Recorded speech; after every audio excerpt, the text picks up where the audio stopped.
ਬਿਸਮਿਲ੍ਲਾਹਿਰਰਹਿਮਾਨਿਰਰਹੀਮ।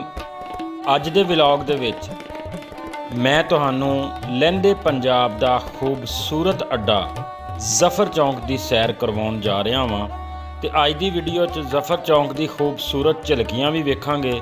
ਤੇ ਸਭ ਤੋਂ ਪਹਿਲੇ ਤੁਹਾਡਾ ਕਿਹੜੇ ਪਿੰਡ ਦੇ ਨਾਲ ਤਲਕ ਆ ਕਮੈਂਟ ਬਾਕਸ ਦੇ ਵਿੱਚ ਜ਼ਰੂਰ ਦੱਸਿਓ ਤੇ ਜ਼ਫਰ ਚੌਕ ਨਾਲ ਕੋਈ ਤਲਕ ਆ ਉਹ ਵੀ ਸ਼ੇਅਰ ਜ਼ਰੂਰ ਕਰਿਓ।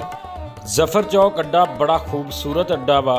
ये चारों तरफ वड्डे शहर समुंदरी मामू कांजन साहीवाल ते तांदलियां वाला आंदा है।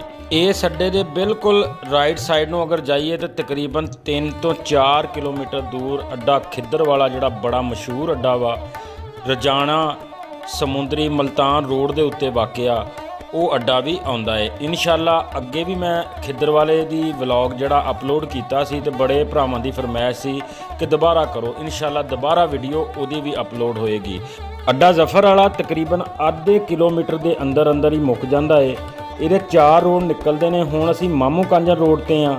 ਇੱਕ ਰੋਡ ਖਿੱਦਰ ਵਾਲੇ ਨੂੰ ਜਾਂਦਾ ਹੈ, ਦੂਸਰਾ ਸ਼ਾਰਟਕਟ ਪਿੰਡਾਂ ਰਾਹੀਂ ਜਗਰਾਵਾਂ ਵਾਲੀ ਸਾਈਡ ਤੇ ਸਮੁੰਦਰੀ ਰੋਡ ਨੂੰ ਜਾਂਦਾ ਹੈ ਜਿੱਧਰੋਂ ਅਸੀਂ ਸਟਾਰਟ ਹੋਏ ਸੀ। ਤੇ ਇਹ ਰੋਡ ਜਿਹੜਾ ਇਹ ਗੜ੍ਹ ਫਤਿਹ ਸ਼ਾਹ ਸਾਹੀਵਾਲ ਉਕਾੜਾ ਉਸ ਸਾਈਡ ਨੂੰ ਨਿਕਲ ਜਾਂਦਾ ਹੈ। ਇਹ ਛੋਟਾ ਜਿਹਾ ਅੱਡਾ ਲੇਕਿਨ ਬੜੇ ਸੋਹਣੇ ਤੇ ਖੂਬਸੂਰਤ ਲੋਕਾਂ ਦਾ ਅੱਡਾ ਹੈ। ਇਸ ਅੱਡੇ ਤੋਂ ਜ਼ਰੂਰਤੀ ਜ਼ਿੰਦਗੀ ਦੀ ਹਰ ਸ਼ੈ ਮੁਯੱਸਰ ਹੋ ਜਾਂਦੀ ਹੈ। ਬਾਕੀ ਤੁਹਾਨੂੰ ਅੱਜ ਦਾ ਵਲੌਗ ਕਿਵੇਂ ਦਾ ਲੱਗਾ ਕਮੈਂਟ ਬਾਕਸ ਦੇ ਵਿੱਚ ਲਾਜ਼ਮੀ ਰਾਏ ਦਿਓ। ਆਪਣੇ ਪਿੰਡ ਦਾ ਜਾਂ ਜਿਹੜੀ ਜਗ੍ਹਾ ਤੇ ਰਹਿੰਦੇ ਹੋ ਉਹ ਲਾਜ਼ਮੀ ਦੱਸਿਓ ਤਾਂ ਕਿ ਮੇਰੀ ਹੌਸਲਾ ਅਫਜ਼ਾਈ ਹੋਵੇ। ਚੈਨਲ ਨੂੰ ਫਾਲੋ ਸਬਸਕ੍ਰਾਈਬ ਕਰ ਲਿਓ ਤੇ ਅਗਰ ਤੁਸੀਂ ਵੀ ਵੀਡੀਓ ਬਣਾਉਣਾ ਚਾਹੁੰਦੇ ਹੋ ਤੇ ਕਮੈਂਟ ਬਾਕਸ ਦੇ ਵਿੱਚ ਰਾਬਤਾ ਕਰਿਓ। ਇਨਸ਼ਾਅੱਲਾ ਤੁਹਾਡੇ ਵੀ ਪਿੰਡ ਦੀ ਵੀਡੀਓ ਜ਼ਰੂਰ ਬਣੇਗੀ। ਆਪਣਾ ਢੇਰ ਸਾਰਾ ਖਿਆਲ ਰੱਖਿਓ, ਦੁਆਵਾਂ 'ਚ ਯਾਦ ਰੱਖਿਓ। ਅੱਲਾ ਹਾਫਿਜ਼।